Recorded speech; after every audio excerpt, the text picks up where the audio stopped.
If you're a listener of the pod, you know that Heather and I are booked and busy. We're always looking for ways to make our life easier and to boost our energy and focus, which is why we've got a company for you to check out called Strong Coffee Company. Their instant coffee and latte options not only provide a quick route to your delicious morning coffee, their blends are also infused with 15 grams of grass-fed protein, 5 grams of MCTs, 250 milligrams of adaptogens such as ashwagandha and theanine. If you're like, what the heck does all that mean? It means you'll be getting much better sleep, more mental clarity, and no jitters or crashes. Better sleep means more productivity and more energy to do things you love, like read and listen to this podcast. So if you're committed to being your best, healthiest self without giving up your daily cup of coffee, check out Strong Coffee Company. We've got an exclusive discount for you only for listeners of our show.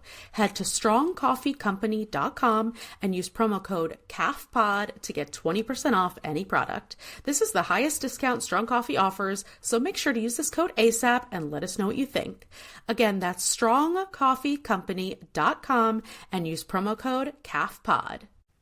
If you've been a long-time listener of the pod, you know Kelsey and I are all about pop culture and the entertainment industry. And if you happen to be looking for a one-place stop to shop for officially licensed merchandise, we've got the place for you. Old Glory is the ultimate destination to shop, offering over 300,000 items for music, sports, entertainment, and pop culture fans. This family-owned superstore has provided high-quality clothing and accessories since 1969, featuring the world's most iconic bands, sports teams, fan-favorite apparel, and quirky gifts, which means there's truly something for everyone. With free standard shipping and same-day order processing, Old Glory delivers fast and reliable service with every purchase. So whether you are shopping for yourself or looking for that perfect gift, Old Glory is your one-stop shop for iconic, high-quality merch, and our lucky listeners will receive an exclusive 15% off any product with the promo code CAFPOD. So head on over to oldglory.com to begin shopping their wide range of high-quality merchandise and get that exclusive discount. Again, that's Old Glory, oldglory.com, promo code CAFPOD.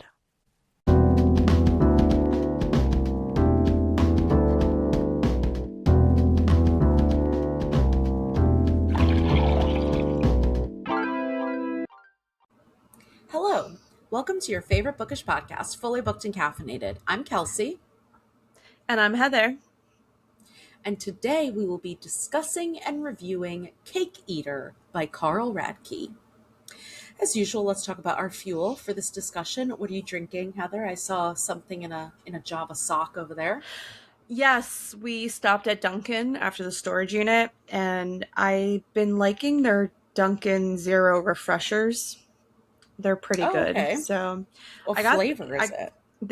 I wish I could remember what it was called, but it's a combination. So it's the watermelon lime syrup and the peach syrup with the sparkling. Ooh, that sounds good. It's actually really good. This so far I think is my favorite one that I've had because they have a couple new flavors. Well, they have specifically the watermelon lime flavor right now for summer. That sounds good. Yeah, so then I tried it. Lime. I know. So I was like, let me just give that a shot. It's pretty good. I like it. Okay. I like it. It's not a caffeine in it, though, because it's just like sparkling water.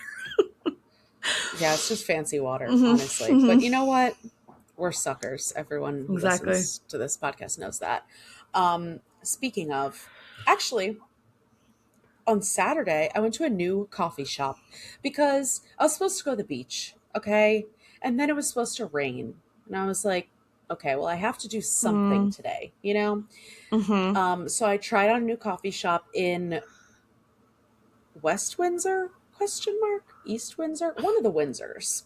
And it's called Grover's Mill Coffee House.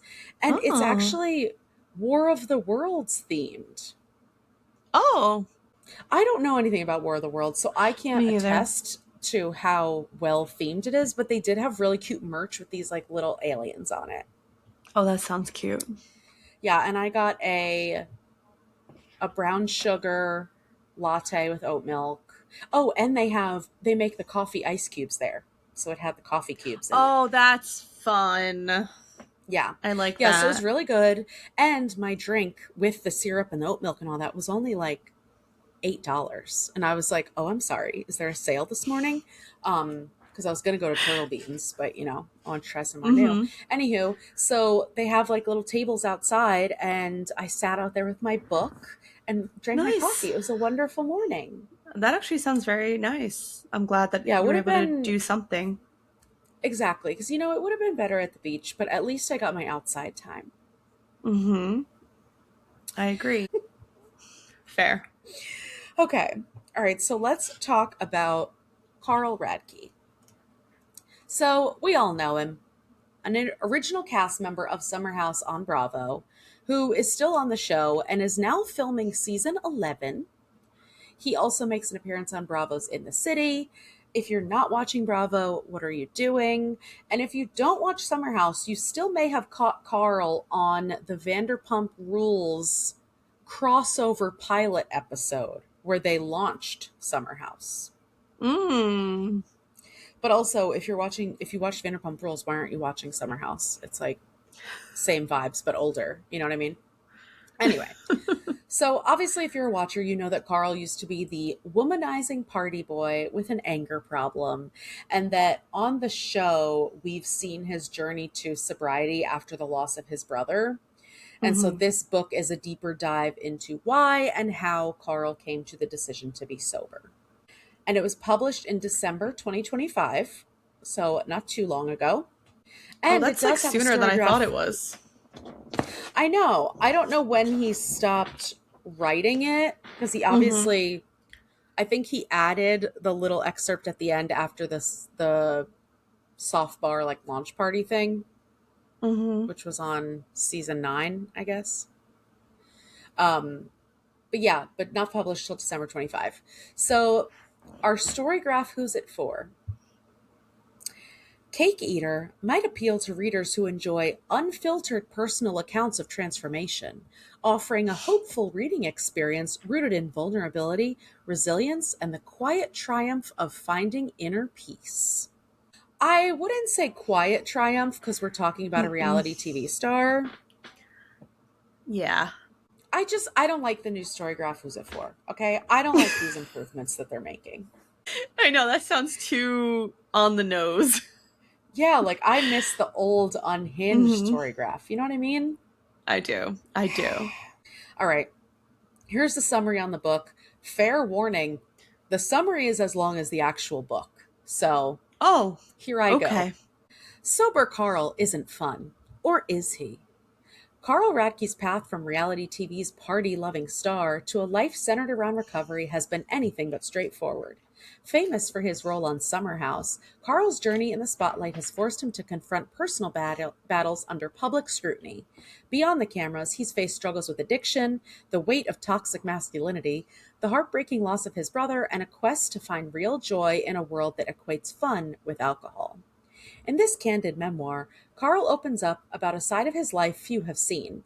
With unfiltered honesty, he takes listeners through the highs and lows, from career shifts and family dynamics to finding peace in his recovery. Each chapter dives into the hard earned lessons he's gathered, proving that life can be fulfilling even without a drink.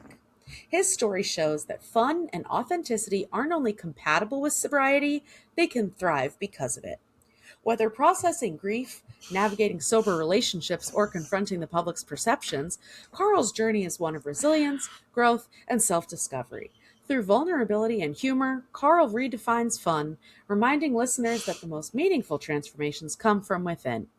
This memoir is a must hear for anyone seeking the courage to redefine their own path. I was I'm just gonna exhausted. say, I I need would water. say take a shot every time they say fun, but this is a book about sobriety, so maybe don't do that. Oh my God, I was going to say, take a sip every time he says trauma. Uh-huh. In the Blackout. book, because yes. Blackout. Oh, in the book. Yep. Wow. Okay.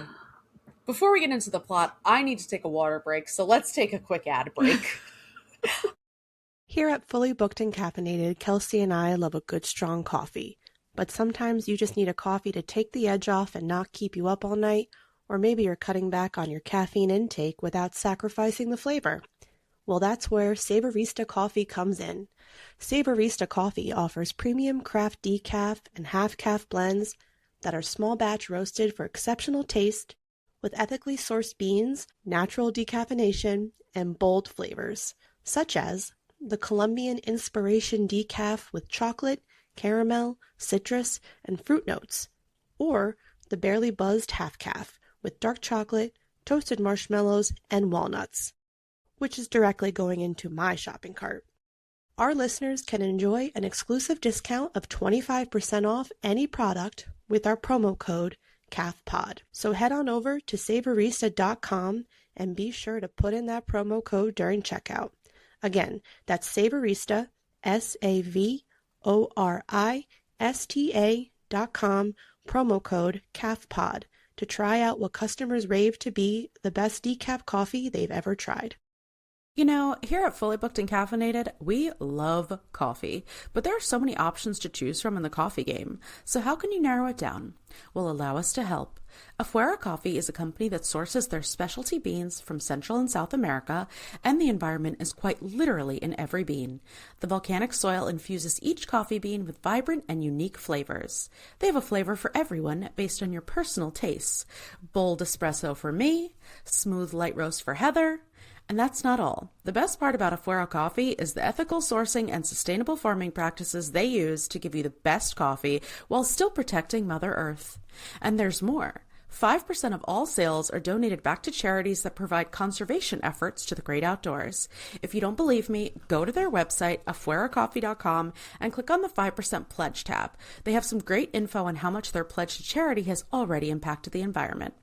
So check out Afuera Coffee if you're looking for great tasting, vibrant coffee, and you can rest assured knowing that you're contributing not only to your own happiness, but to the environment that we so desperately need to protect.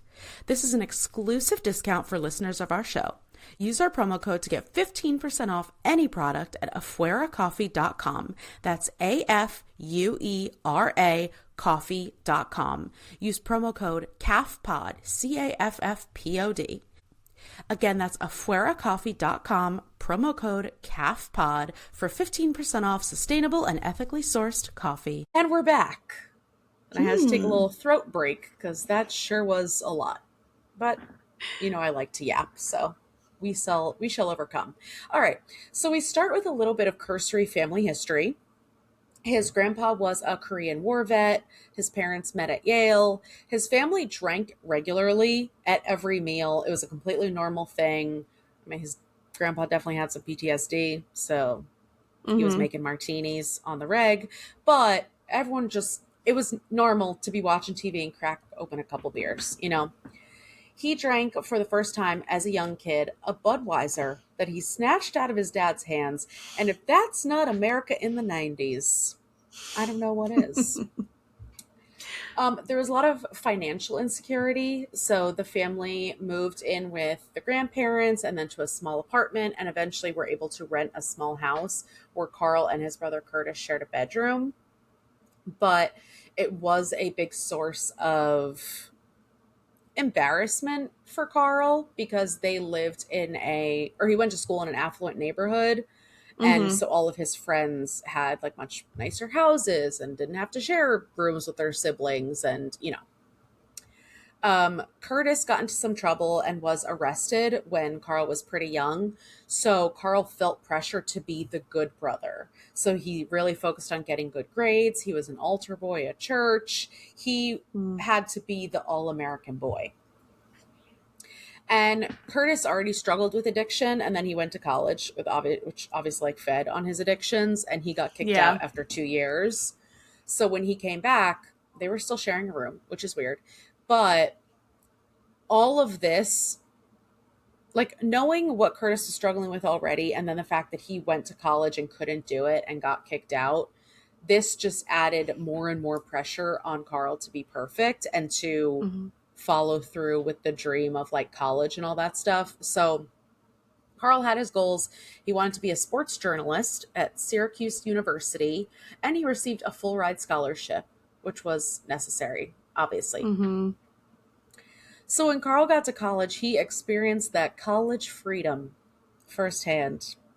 And that combined with his need to people please, he realized that drinking is a quick way to make friends and come off Mm-hmm. as this confident life of the party guy.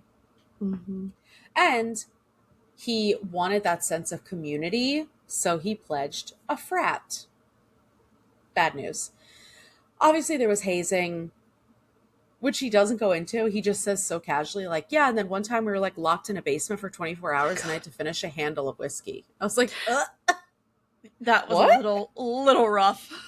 He glazed over. I mean, he dives into a lot of shit, but he glazed over a lot. Oh, he does. He does. So, obviously, lots of hazing, lots of drinking. He also started doing coke and smoking weed in college. Mm-hmm. And at this time, he actually started struggling with binge eating and purging, which never comes back, by the way. And I wish it did, because we really need more men to be talking about eating disorders, because Mm-hmm. no one gives a fuck that women are killing themselves every day and struggling with EDs. But maybe if men were more open about it, people would start to care, you know? I agree. I was happy Like that maybe, he brought it up. Mm-hmm. yeah, I was just kind of wondering if it would come back, because I know that Mm-hmm. that is often a big thing for drinkers because of like the weight that you gain and because of, Mm-hmm. you know what I mean? So, yeah, I'm happy he put it in here, but I would have liked a little more. So, something that we start to see here, and it continues throughout like his journey, is that he needed drinking for him to feel interesting, for him to feel like people would want to talk to him or pay attention to him. And this is someone who's obsessed with his public image, right? Like starting in his childhood when he needed to prove to his family and everyone in the neighborhood that he was better than his brother, or that even though they didn't have as much money as other families, he was still worthy of all of these things. Mm-hmm. And he says his only goal was for people to think he was cool, which is so sad. Mm-hmm. So joining a frat, being the life of the party, obviously all of that is going to feed on the public perception. And then it was reaffirmed because while he was doing, partying and doing drugs and all this stuff, he was still doing really well in school. He had a lot of friends. He had this good public image. So, of course, that was reaffirming the behaviors that got him to that point. You know what I mean? Mm-hmm. And he also talks about the work hard, play hard mentality in the US. And we see this several times throughout, where Carl felt that as long as he was still showing up to school or work, that reinforced his partying behavior. So Carl graduated college and abandoned his dream of being a sports journalist to try his hand at acting in LA. Settled for reality TV. But anyway, he was hired as a production assistant for Criminal Minds, which sounds amazing, but Mm-hmm. obviously a PA is not a dream job. And you're certainly not making enough to live in LA. But I mean, we're still a little bit jealous. Yes, absolutely. Like if he was a Nepo baby, this would be fine, because then he like Mm-hmm. could just have the money to live like this. You know what I mean? Exactly. So with the longer hours, Carl started to do more cocaine, and obviously he was still drinking and partying regularly. But since he wasn't making enough money to live and didn't really see the success he hoped for, he transitioned to working for a medical sales company, which was obviously more money and more of a corporate position. Mm-hmm. And he moved around a couple times, but he did find himself in New York City eventually.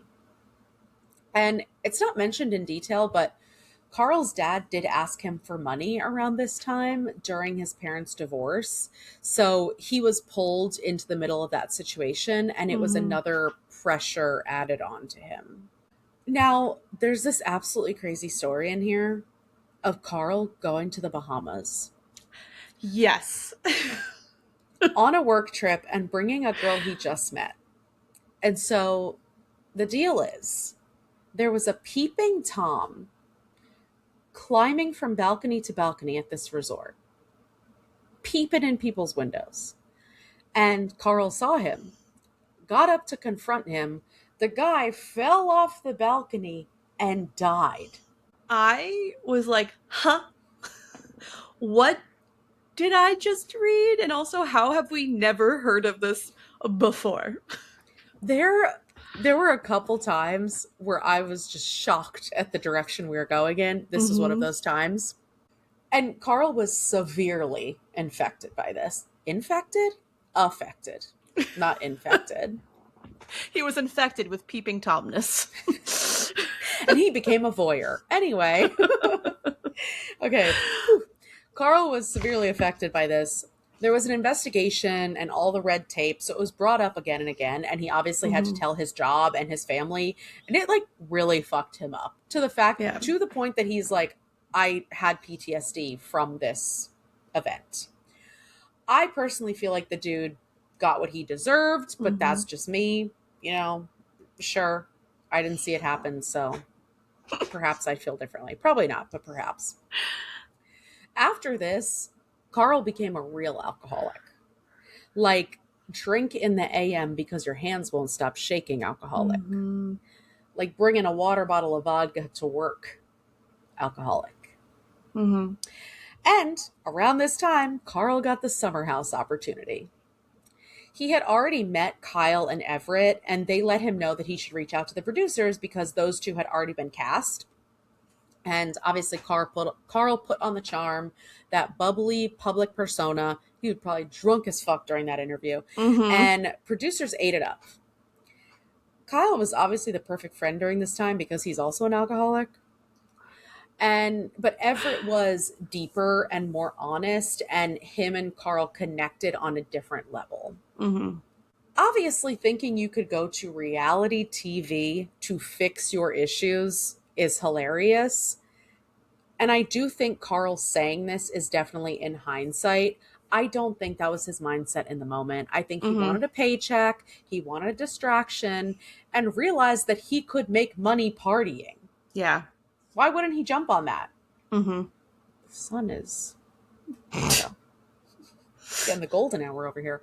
But yeah, he's like, oh, I thought that maybe if people realized I was partying all the time, I'd stop partying. I don't know. It was sure, Carl. Before heading out to film, Carl was addicted to working out. He spent money he didn't have on designer things, and he packed vodka and Adderall in his suitcase. And honestly, was this book an ad for Adderall? Because he made it sound great. He was like, yeah, and then I took Adderall because it negates all the horrible side effects from drinking all the time. And I was like, oh. Interesting. Probably put a disclaimer after that. Yeah. So that's where our summer house journey starts. Carl's day job was already suffering because he didn't really care that much about his job. But because of the weekends in the Hamptons, his boss was done being understanding and he was fired. And honestly, it should have happened sooner, but these bosses were very patient. So over the next few summers, it was a wild ride of Carl facing the pressure of public perception, but also seeing what his drinking did and how it affected people. It has to be very jarring to see yourself blacked out on TV. Yeah. I don't think I'd want to see that. No, thank you. And a lot of times, like especially the first two seasons, like all the issues with the twins and times where he would get really angry and be set off when he was drinking. So things that he was able to conveniently forget, he was seeing in real time and then having the public respond to it. A lot of Summer House cast members caught strays in this book. Steven from seasons 1 and 2, I had forgotten that this happened. Yeah. He told the cameras while they were filming Carl's secret about him being sexually assaulted by a man who he was working for in LA. Not only did he share this publicly, which is horrific, it was not something that Carl spoke about during filming, like while they were actively filming, so Steven should never have repeated this. But he also questioned Carl's sexuality, which led to all of the viewers feeling like they were entitled to comment on Carl's sexuality. Of course. And obviously this is wrong on so many levels. Like, because you shared something that was in confidence, because this is something that obviously Carl hasn't really dealt with.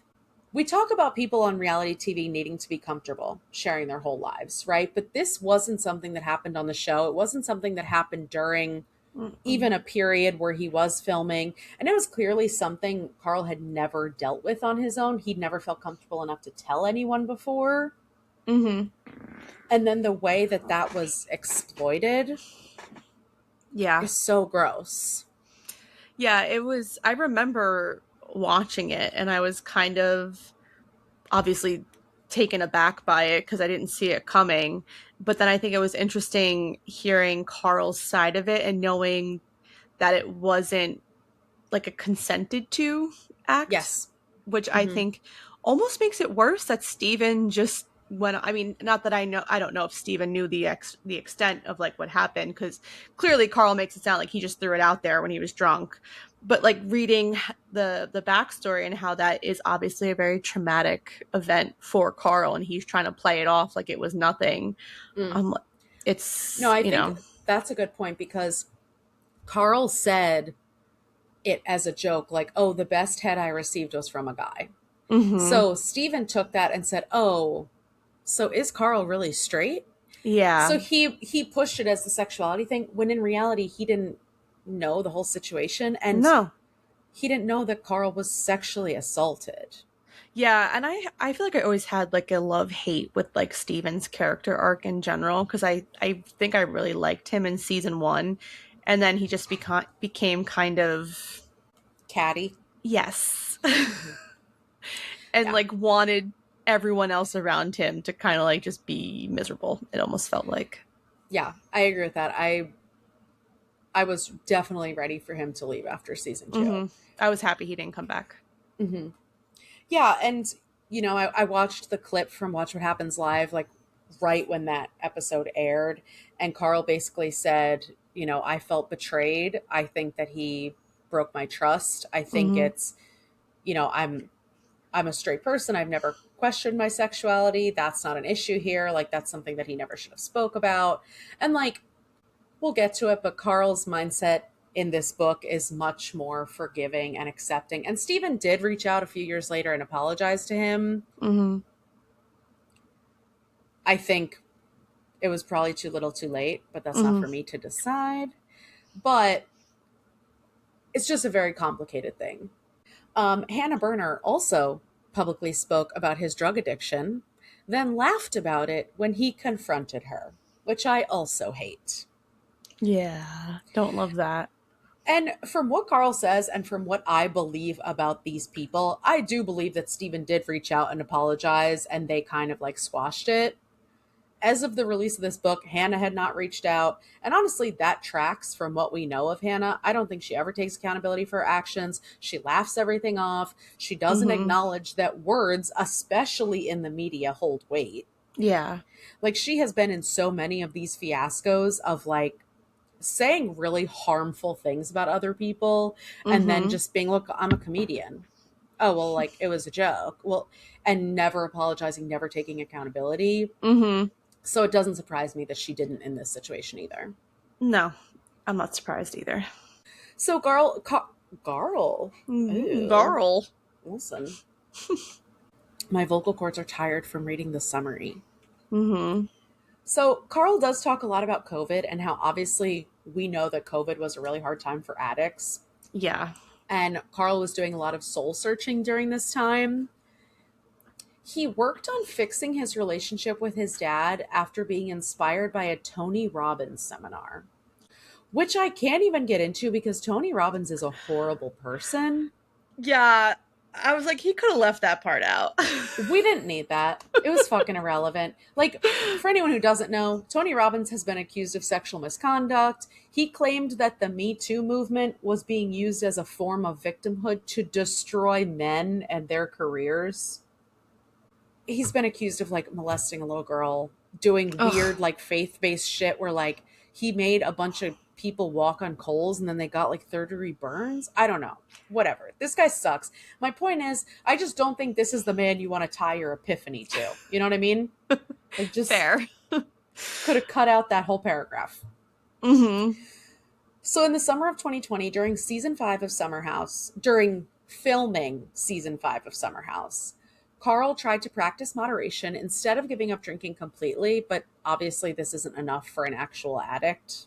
Mm-hmm. And in August 2020, his brother Curtis died due to an overdose. Mm-hmm. Carl's reaction to this news was captured in season 5 because he did receive the call while he was filming. Yeah. And Curtis and him had a strained relationship at this point because Carl shared Curtis's business all over Summer House.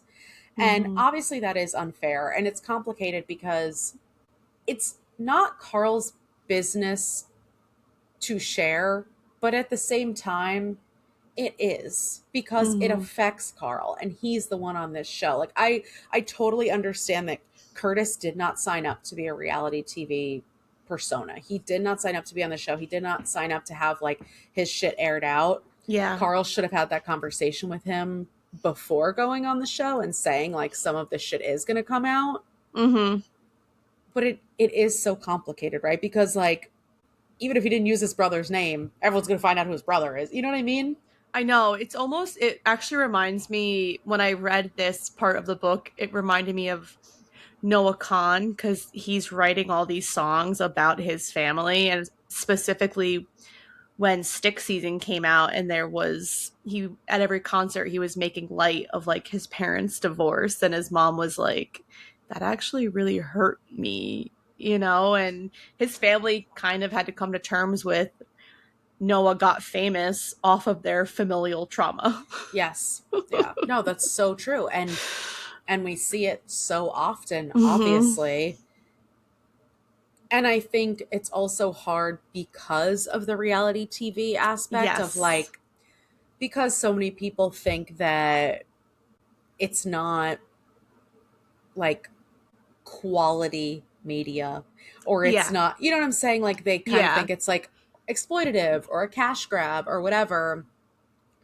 And especially people who don't watch the show, like if you just hear it's reality TV and like a bunch of Mm-hmm. people in a fucking party house, you're not thinking, hey, Carl should be talking about his drug addicted brother. You know what I mean? Yeah. So that was kind of added to Carl's grief and guilt when Curtis died because they weren't in a great place. And so after his brother died, Carl was obviously grieving and struggling. And it's after this that he really hit his rock bottom. Mm-hmm. Everyone around him was really worried. His work at Loverboy was suffering since he was high and drunk constantly. And Kyle sat him down and had a real heart to heart. Like, I'm worried about you. If Kyle is telling you that you have a substance problem, you got a problem. I know. Because my man drinks. Mm-hmm. And I don't know if he does coke, but like, if I had to bet. Yeah, you know what I mean? Yeah. I don't know, actually. But like, how else is he staying up all night? He's in his 40s. I mean, your mom does it. Yeah. I don't And my know. mom's in her 50s. So yeah, so I she could be still wrong. goes strong. Yeah. All right. Well, listen, I don't know. Allegedly. But Kyle do like to drink, okay? I know that for a fact. That has been filmed multiple times. That's not allegedly. Exactly. That is a fact. So then, another thing that wasn't on my bingo card. Carl brings up the January 6th terrorist attack on the Capitol. And it's actually how he measures the date for his sobriety, which is that's fucking right. Weird. Yes, because I remember that was so out of pocket. And I think I just kind of glazed over it because I was almost like, this doesn't make... Okay, Carl. And this is another thing that he should have just left out. Okay, so he's really careful. He's really careful to say he thinks no matter which side of the political spectrum, what he saw was awful. I do wish Carl would take more of a stand, because this combined with the Tony Robbins thing feels fucking weird to me. Yeah. It's Reality with Allie. I don't know if you follow her, but she does political affiliations of reality TV people, especially Bravo people. She like breaks down all of their, based on like where they're registered, who they follow, what they've said on publicly, whatever. She hasn't been able to nail down his political leanings, which is definitely a red flag because everyone should be talking about it right now. Although Lindsay is a very open Democrat and a Kamala supporter, so I don't think she would have been engaged to someone who is apolitical. Yeah. That's a good point. But I digress. It was weird that it was in here. Okay, for some reason, the January 6th insurrection convinced Carl that it was time to get sober. I mean, in hindsight, okay. Like, did he get drunk and go and like accidentally kill a police officer? Is that like he was just watching it on TV and he was like, damn, it's time for me to get sober.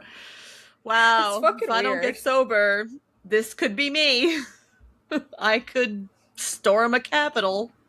This was so random. And like, I love this for him, but weird. Weird. So in summer 2021, season 6 of Summer House, Carl packed his shit to go to the Hamptons and decided he was ready to be sober. And understandably, his sponsor and his therapist were like, Carl, that's a horrible idea. But Carl gives the reason as wanting to prove that he could live in the summer house and be sober, which is valid. But we know you wanted that paycheck. Oh, yeah. And I'm sure that when you said to your sponsor and your therapist, nah, I need to make that money, they were probably like, okay, you have my number on speed dial. You know what I mean? Yeah. And for someone who started drinking because he was so concerned about being interesting, being fun, I think that's a real message of this book, is that Carl is trying to rationalize who he is without alcohol. So he was cast on Summer House as the party boy, right? And it feels like the majority of this book is for others to understand that while he was more fun, the life of the party, he was killing himself. And viewers need to accept that and shut up about it. And I think that ties back to this whole summary of like, Carl's not saying that he's still fun without the alcohol. That's not his position. He's saying that life isn't just about being fun. Yes. So it's not like, oh, I could go and still party like the rest of them. No, he's like, I could go have, you know, a good time with my friends and then wake up the next morning and not feel horrible about myself and remember the conversations I had and remember, you know, the connections I made with the people in my life. Besides, he saw all his friends being drunk and acting a fool and looking a mess. And he was probably like, wow, so glad that's not me. Right. He talks about the relationship with Lindsay very briefly, just in terms of how he shouldn't have been in a relationship during his first year of recovery and how he doesn't regret the relationship, but he should have listened to that advice, and then how the public perception of the breakup was really hard. Carl's obviously, we know this, but Carl's obviously scared of Lindsay because he didn't point out how one of their issues was her questioning his sobriety constantly. Yeah. And it feels like that would be a big part of this book. Like other people. I know, I kind of wish he brought into like, because he discusses how he shouldn't have jumped into a relationship, not being a full 12 months sober and everything. But I almost wanted him to go into more depth about why his relationship with Lindsay fizzled out, because her continuously questioning him was definitely a huge part of it. And yes, I think him having an open discussion about what it's like to be a person who is actively working to stay sober and to be consistently and constantly accused of, well, you know, you're only kind of sober because you still smoke weed, or, you know, what were you on? You know, you said this and that, and just kind of nitpicking every single word you say. And then you just kind of feel like trapped in this scenario of like, no matter what I do or say, you're never going to believe me. So why bother? Yes. And this is the person who you're supposed to trust more Yes. than anyone else. And they don't believe you. Mm-hmm. They don't. And knowing like how hard he's working every single day to keep up his That's the sobriety thing. and to Mm-hmm. have her question it, I think he definitely should have opened up about that. And I think he also could have talked about how it is being in a relationship with someone who drinks Mm-hmm. as a sober person, Yeah, because that too. that obviously makes a difference too. And I know that like on the show, we see a lot of Carl did change, and Lindsay gave him a really hard time for it. Like Mm-hmm. he wanted a hug, and she still mocks him to this day when he asks for a hug. And she's like, oh, yeah, you love hugs. You love soft Yeah. things. Mm-hmm. And it's like he was finding himself. He was discovering himself. He was trying to live this softer, slower life. Mm-hmm.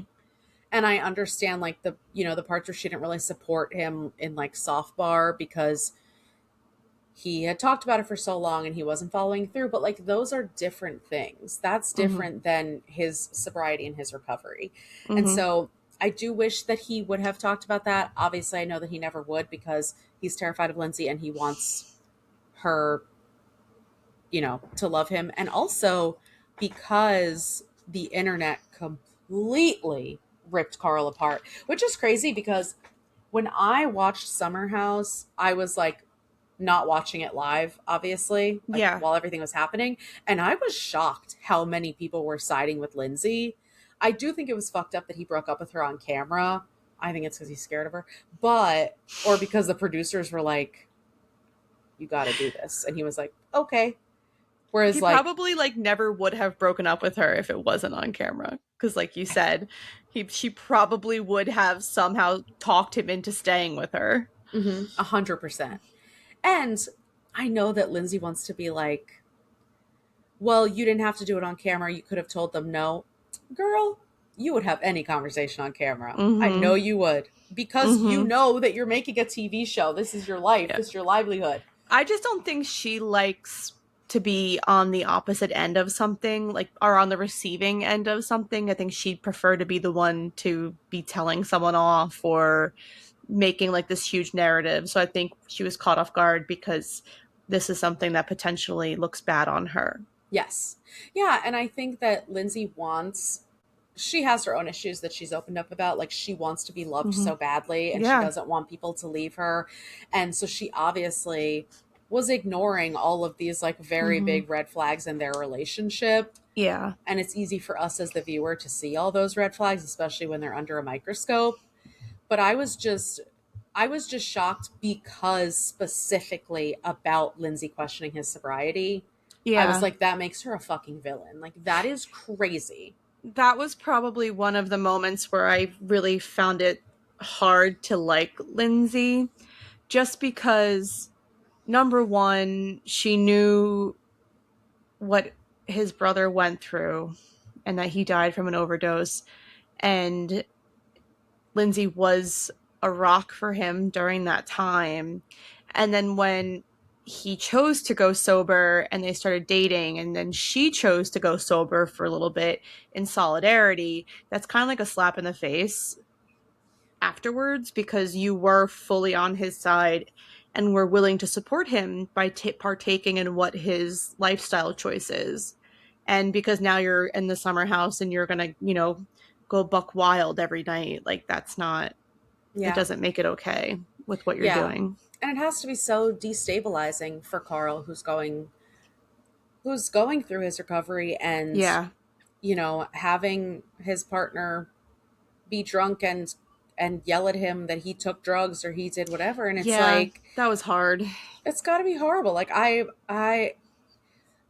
happening once would have been my fucking limit. You know what I mean? But I think that Carl excused it because it happened when she was drunk and because he knew how he used to behave when he was drunk. Yeah, and I think that he just really, because even to this day, you can see like he has so much love for her. And I think that he just really valued their friendship and their relationship. And I think it was really tough for him to have someone that meant so much to him treating him the way that she was. Yeah, 100%. I think if Carl had the option to go back and never get in a relationship with Lindsay, Oh, 100%. 100%, Yes, because they never. he Mm-mm. missed their friendship. And she was Yeah, obviously a much better friend she than is. partner. That's Hmm. the thing. I actually prefer Lindsay not in a relationship because I feel, and I think that this, I mean, we have talked about this so many times. Women become different when they get into a relationship with somebody. It's not their fault. It's just kind of what happens. You either become who your significant other, or you just kind of you just change. It's so common. And seeing her when she's single compared to being in a relationship. But as I gotta say, right now I am loving the mom era a lot. Hmm. But yeah, but I definitely like because the whole season, like with Stravy, like that was rough. Like with you know what I mean? Like How the many poor sandwiches guy, have you made for me? the poor Yeah. guy just was way in over his head, And Yeah. I really think that her being solo and just being a friend is the best reflection of her on reality TV. Yeah. Yeah. I think so too. And I love that their relationship has been mended. I Me think too. it does upset me a little bit. Like they had that conversation on this last season of Summer House. I don't know if you got to it when they're in the igloo. Did you see it? No, Okay. Well, I'm on that episode. basically, Carl apologizes. Okay. And Lindsay's like, all right, cool. And I'm like, Lindsay, you got anything to apologize for? And she's No. like, nope, time to go. So, Hmm. like, that part upsets me a little bit. But I guess I've grown to appreciate Lindsay so much more. And, like, now I see her for what she is. That's what I was just gonna say. Like Lindsay is who she is, and you're never going to change her. Mm-hmm. And and that's fine. Like you either love her or hate her, and that's just. I don't think there's any in between with her. And like that's truly okay because just some Mm-hmm. people are just going to be who they are and you have to Yeah. accept it. And you can never deny that she makes good TV and that No, she knows what the fuck she's doing on that TV. I love her. I really do. Like she's Especially in seasons 9 and 10 when she's just a pot stirrer, like yes. just professionally. Mm-hmm. Love that. Love that Yeah. for her. She knows what she's doing and you have to give her credit. I mean, you're not on this show for 10 years and learning nothing. No, exactly. So the end of this book is low-key a marketing campaign for Soft Bar. Oh, yeah. Talking about like where they source their ingredients. Mm-hmm. It was weird. He was like, listen to my sponsors. He took an ad break in his book. He did take an ad break. And you know what? It's his book. He can do whatever the fuck he wants. Yeah. And yeah. I liked him explaining the reasoning behind Soft Yes, Bar and that it's not like too. a mocktail bar, that it is Mhm. for, pregnant women, for That people was who want to take a honestly- break from drinking. I really liked that a lot. That stuck out to me. That whole like little phrasing when he said, this isn't just for people who are trying to be sober. This is for everyone that can just have an all like inclusive place to go to. And that they don't call them mocktails. No. Like this is just a place with craft drinks. Mm-hmm. And I think that changes things a lot because, everyone did really doubt Soft Bar before he got it running, and especially Lindsay. But I don't think, they're like, no one needs a freaking bar with $20 mocktails. But he's talking about how it's so much more than that. And it's more of like a lifestyle place. Mm-hmm. And so I think that I liked hearing that part of it. But then once he started going into like, here's where we're sourcing our ingredients from, I was like, I don't. You lost me. Okay. Cool. I guess he figures everyone, like a lot of people listening to this, are local to New York City, to Brooklyn, where Soft Bar is. So he wants them to come in. He should have included like a little coupon at the end of the book. That would have been nice. But Carl wraps it up by saying that he now values being present and having real connections. And he says, recovery is about joy, the kind that doesn't fade by morning. Which I liked. Yeah. All right, before we get into more discussion, let's take another quick ad break. Here on Fully Booked and Caffeinated, we're constantly on the go, but sometimes we just need to unwind and relax with a good book. Enter Good Feels THC-infused seltzers. Good Feels is committed to redefining the way you relax. Made with all natural ingredients and offering flavors like dragon fruit raz, pineapple mango, and blood orange, these drinks are the cornerstone of great taste and tranquility. Not in the mood for bubbles? Good Feels also offers gummies and mood booster drops to add to your favorite beverage. Whether you're looking to unwind after a long day, enjoy a night in with friends, or just need a little something to take the edge off, Good Feels Cannabis Seltzers are perfect for any occasion. And we've got an exclusive promo code for listeners of the pod. Go to shop.getgoodfeels.com and use promo code CAFPOD for 20% off, 21 and over only.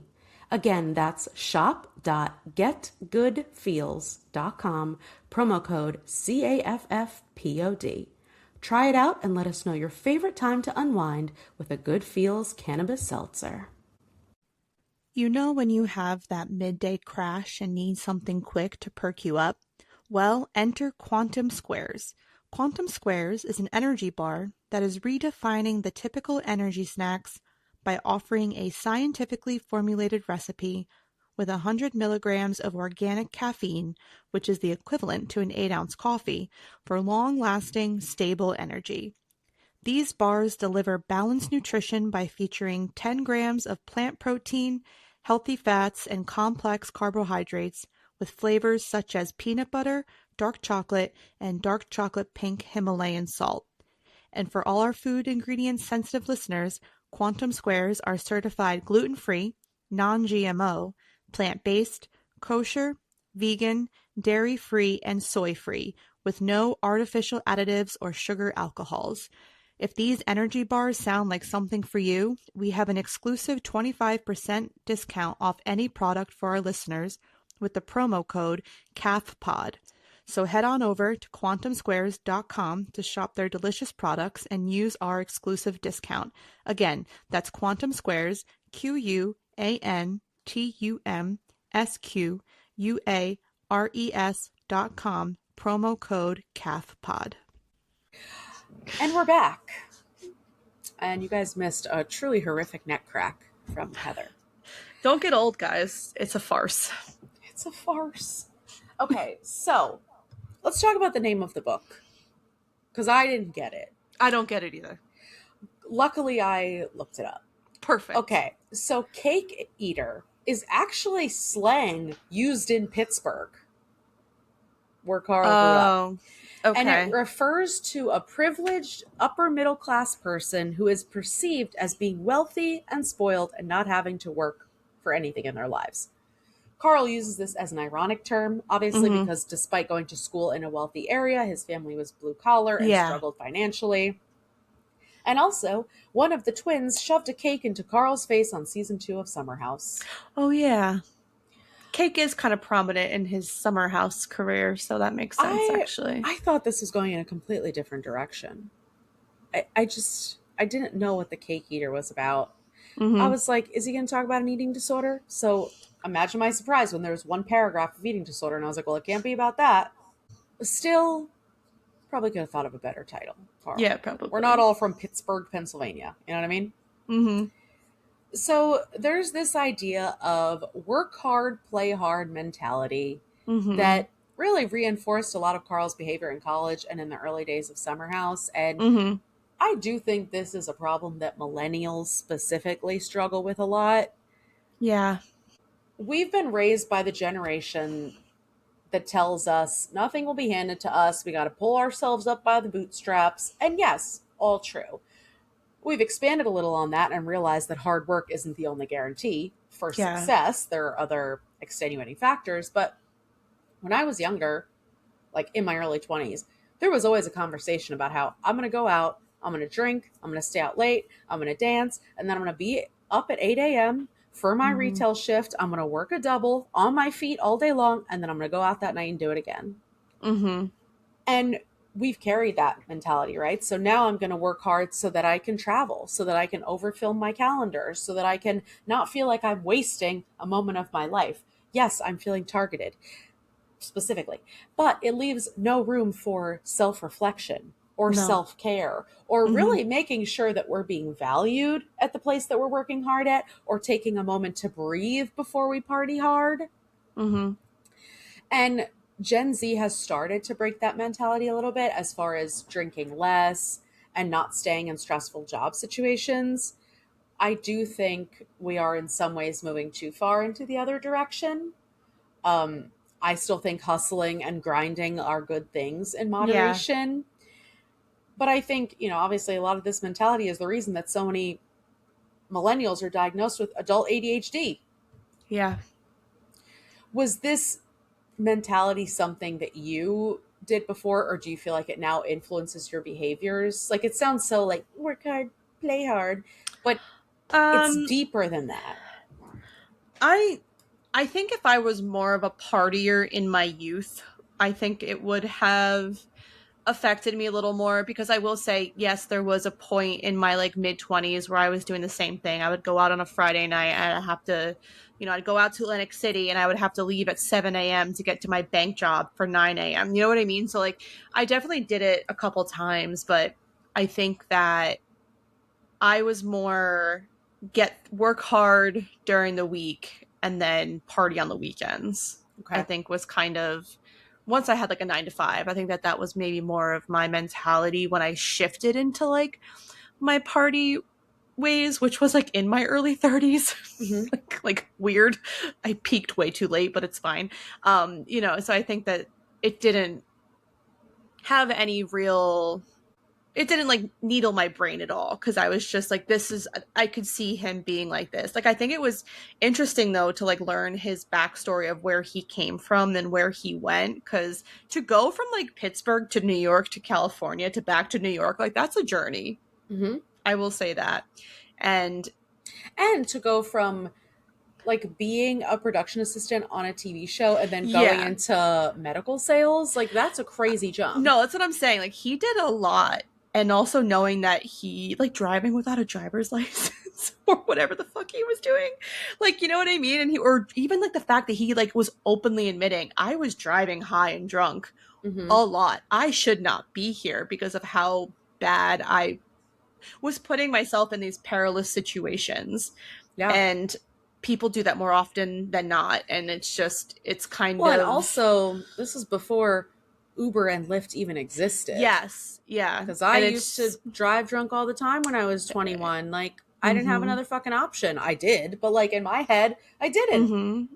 Yeah. And I was a little asshole. Like, Mm-hmm. But that's like I just think you're young. You're yeah, making these decisions with your not fully formed frontal lobe. You know what I yeah, mean? So, but like I can appreciate his honesty of how bad he was in that time of his life. yeah, yeah, I agree with that. So, Carl does talk a lot about the double standard that he felt when Stephen shared the sexual assault storyline. Uh-huh. He feels that if he was a woman, people would have been appalled at Stephen sharing something that was told to him in confidence. What do you think?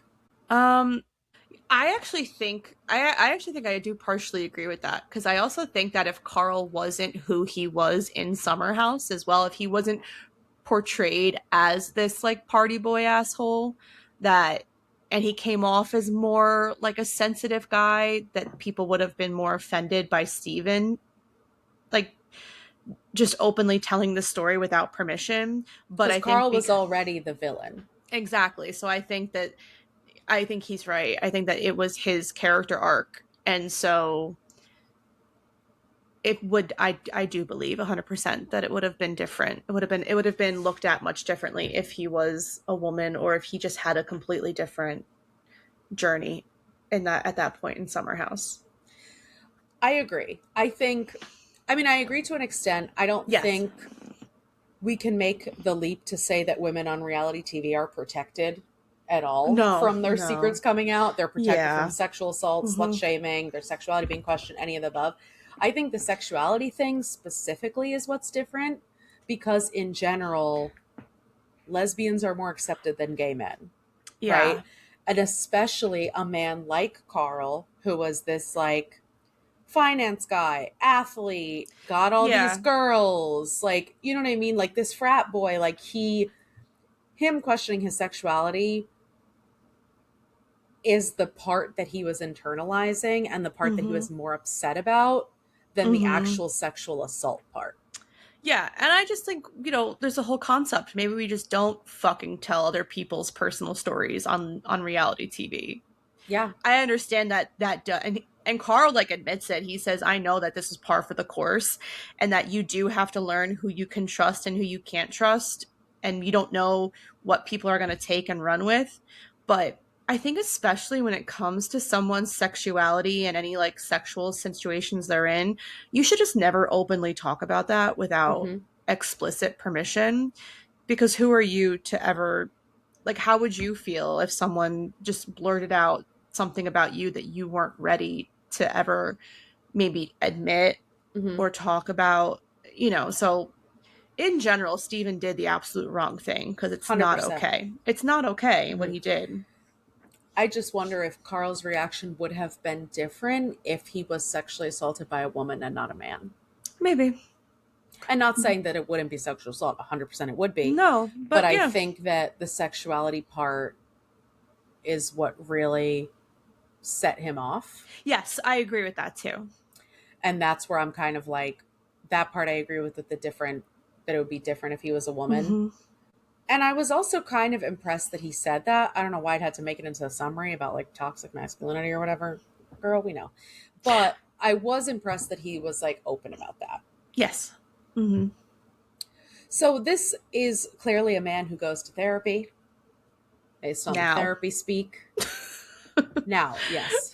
This book is written by a man who has been to therapy. And while I would have been hella petty to some of these people who betrayed me, he's not. And I think that's all part of like the 12-step program and him talking about how other people's actions affected him, not about their character as the person who did that action. Yeah. And like he could have come for some of these people's throats. I know. And I probably also think the loss of his brother still weighs so heavily on him, and knowing that he didn't have like a good relationship with his brother before he died. Not that I'm saying that he's excusing people's actions because of that, but I feel like in that scenario that he lost his brother under those terms, I think he probably is a little bit more lenient to forgive, just because he doesn't want to have someone, go to their grave with any kind of grudges. Yeah. Yeah. And that's why I said like that is all part of the 12-step program too. Yes. About forgiveness and about letting things go and about not like harping on these things because you can't control other people. So how has your opinion of Carl changed after reading this book? I actually think my opinion changed a while ago when I listened to him on that podcast with Conversations with Cam. And this was actually, and I had listened to that episode prior to watching season 5. So he was talking about like his brother's death and his journey with sobriety and the fact that, this monumental moment of his life was completely captured on film, which is fucking wild. Like, what are the odds of that happening? Number one. But the fact that, because I really didn't like Carl, like the first couple seasons. I was like, why is this guy? And I had seen like his image now and people seem to like him. I know he wrote this book, and I'm going to be honest, when I knew he wrote the book and I'm watching this, I'm like, why the fuck did this guy write a book? And I'm like, oh, okay, I get it now.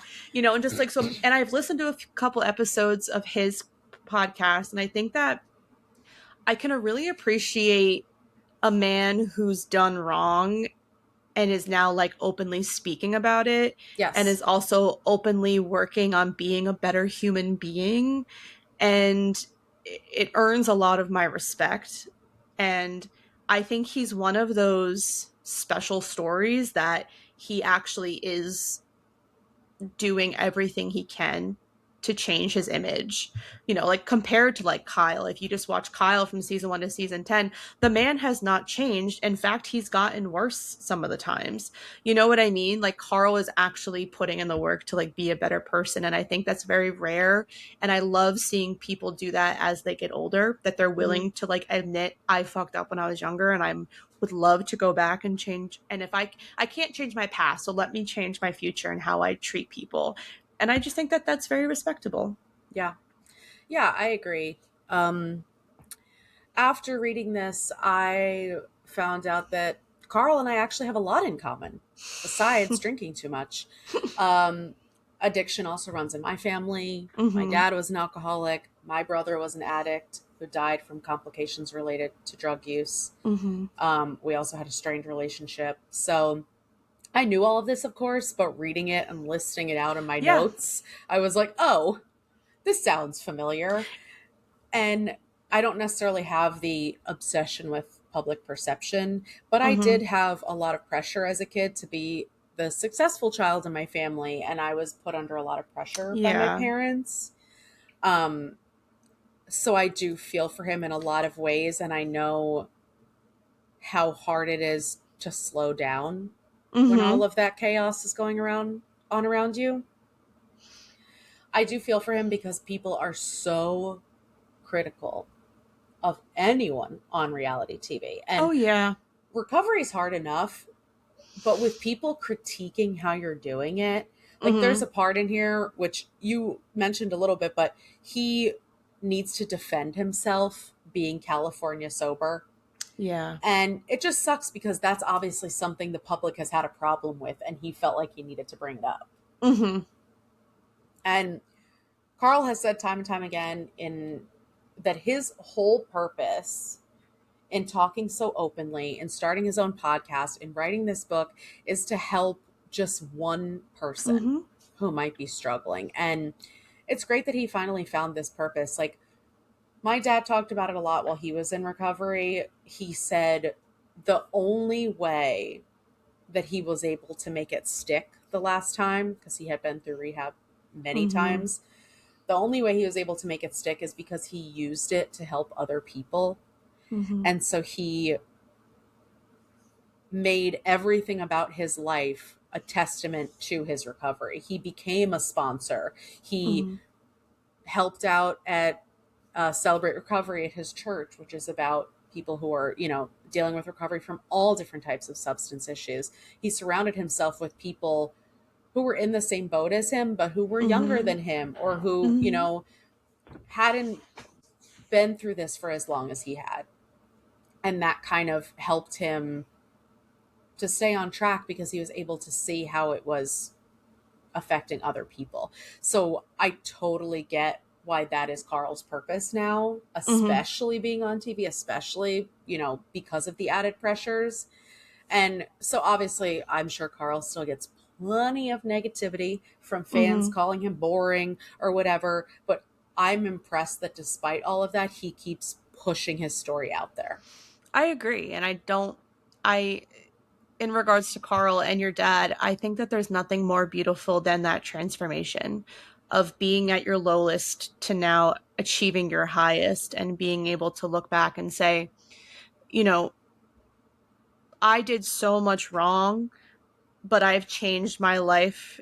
And now my goal is to help people change theirs to see that it's not worth it. Don't do it. And so just the transformation of a human being and the fact that I don't think that there's also enough recognition of the strength that it takes to even do that, like because you see it like with like just in general, like we see it every day. There's at least one addict in every single person's life. You can't tell me there's not. You know what I mean? And there are addicts that unfortunately don't change at all, and then and people suffer the consequences. People they love suffer the consequences. But then there are the stories like your dad, like Carl, where they are successful in their journey of trying to actually transform. And I think it just deserves more recognition of how fucking strong you have to be to do that. Yeah. And I think it also, people need to be talking about it more because Mm-hmm. there are so many parts of being an addict and being in recovery that people don't Mm-hmm. understand. Like when I was younger, I was like, how can my dad not love us enough to stop fucking drinking? How can he Yeah. not care enough about his life to stop fucking drinking? How, like, Mm-hmm. you know what I mean? Like all these things, I'm like, just stop. But when you're an addict, like, it is a disease. And it took Mm-hmm. me a long time to accept that. And I, like, years of therapy of understanding that, like, Mm-hmm. my dad started drinking when he was 9 years old. Like, that's that's not something you're going to get over easily. You're not just going to wake up one day and be like, okay, I'm going to stop today. And so I think it took so long for me to understand that, like, by the time he was so deep into his addiction, he had absolutely no control over it. And I think that's what a lot of people don't understand, like that, oh, you're not strong enough. You don't have the willpower. You don't have the determination. You don't care about the people in your life. And it's like, that's just not true. It's just not true. It's being an addict rewires your brain to prioritize the wrong things. And, you know, it is still up to you to take the steps to get better and to, you know, go into recovery and all that stuff. But it's so much harder than just waking up one day and saying, today's the day. Exactly. You got to put in the work, and you're going to fail 98% of the time, you know, or 99% of the time, but then that 1%, it's going to stick and it's going to better your life. But it's not going to happen overnight, and it will take a lot of struggle. And there is always hope at the end of your journey, but not everybody can achieve it. Yeah. And I think to your point, like, I don't think Carl gets enough credit. He did all this without rehab. He did all this without some like dramatic, you know, he ran over someone with his car when he was drunk driving, or like some like horrible low. Like, obviously he went through a lot and he did have all these lows, but he was able to do this, you know, himself, and he's been able to stick to it and speak about it. And despite being in the public eye, despite going to a fucking share house every summer, despite all these things, like, the people who are criticizing the way that he is recovering, like, those are low level humans. And they also don't have the right to speak on how he chooses to recover. 100%. But here we are. The internet loves to be an asshole. I just know the comments on Instagram were horrific.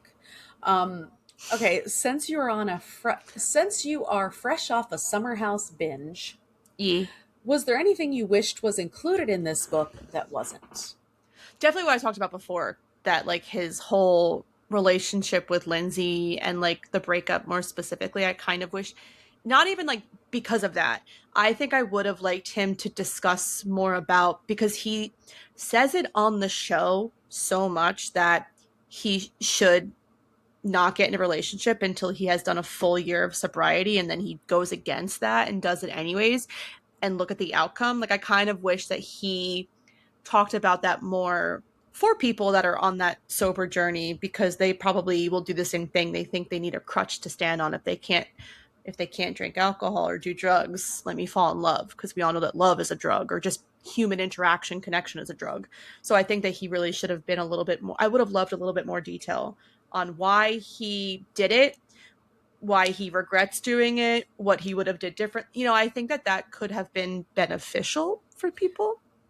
I completely agree. And I'm sure he was trying to stay away from people buying this book just to hear about the details of his breakup. Yeah. But he could have included more about how it specifically relates to his sobriety and his recovery and his journey and stuff. I also thought we were missing a lot of like the relationship with his mom, because on the show, you get a lot of his mom. You do. And we don't really get much about his mom at all in the book, besides just like, no, she's married to Lou or whatever. I agree with that as well. So I thought that was missing a little bit. And like, we know Carl's mom is the only one who's gone toe to toe with Lindsay. Oh my God, I know. For no fucking reason. They're going toe to toe together. But I would have liked more of her in here too. Yeah. Anything else you want to discuss before we get to our ratings?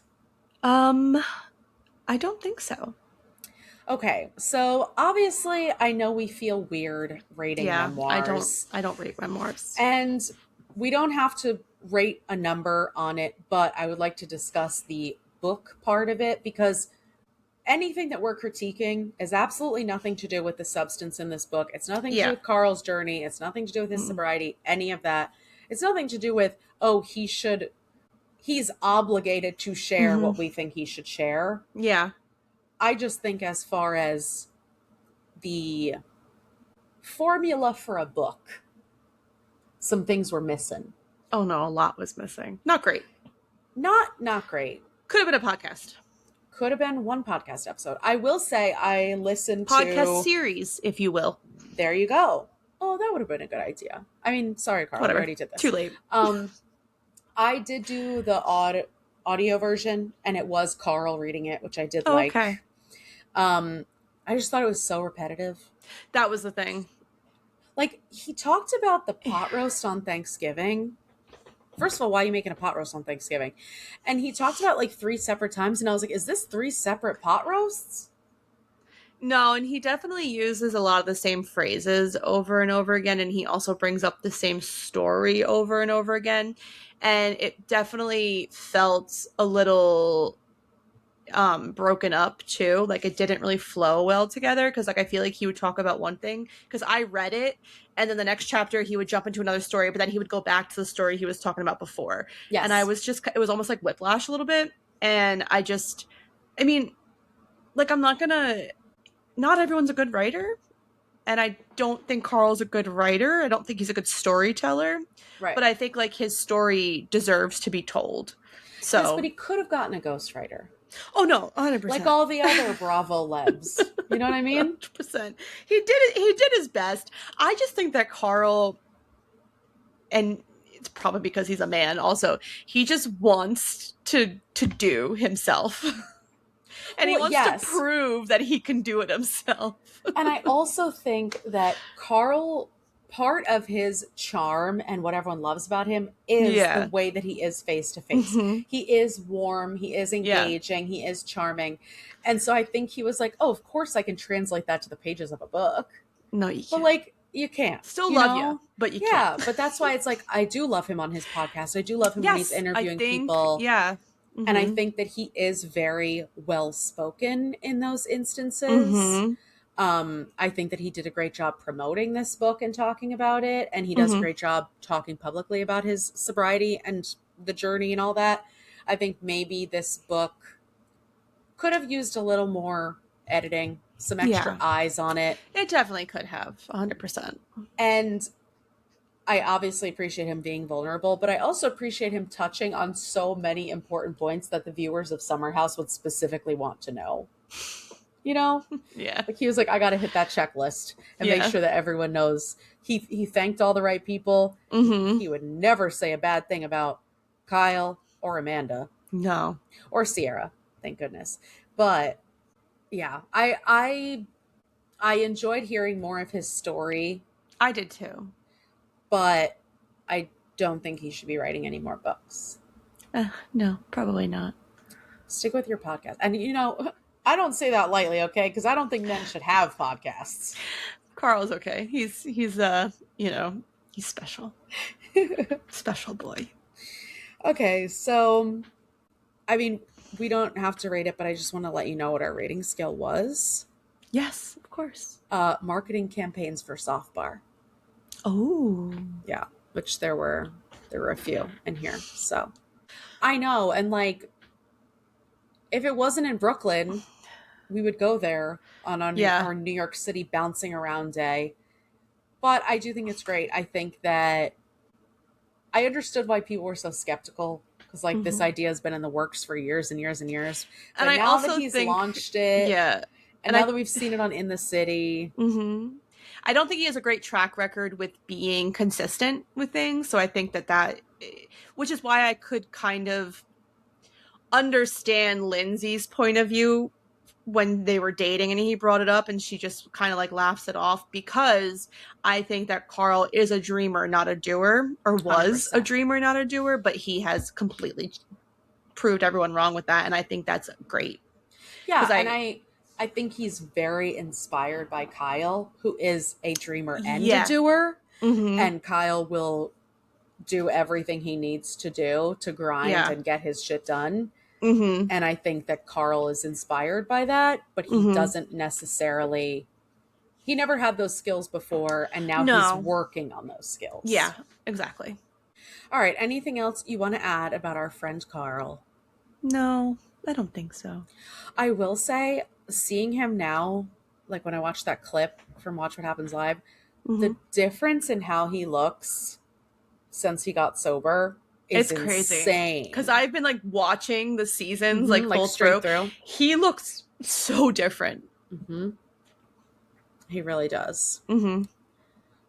Still, if I was recovering, I still wouldn't be waking up at 6:30 in the morning to go running. But you do No, you. thank you. You do you, buddy.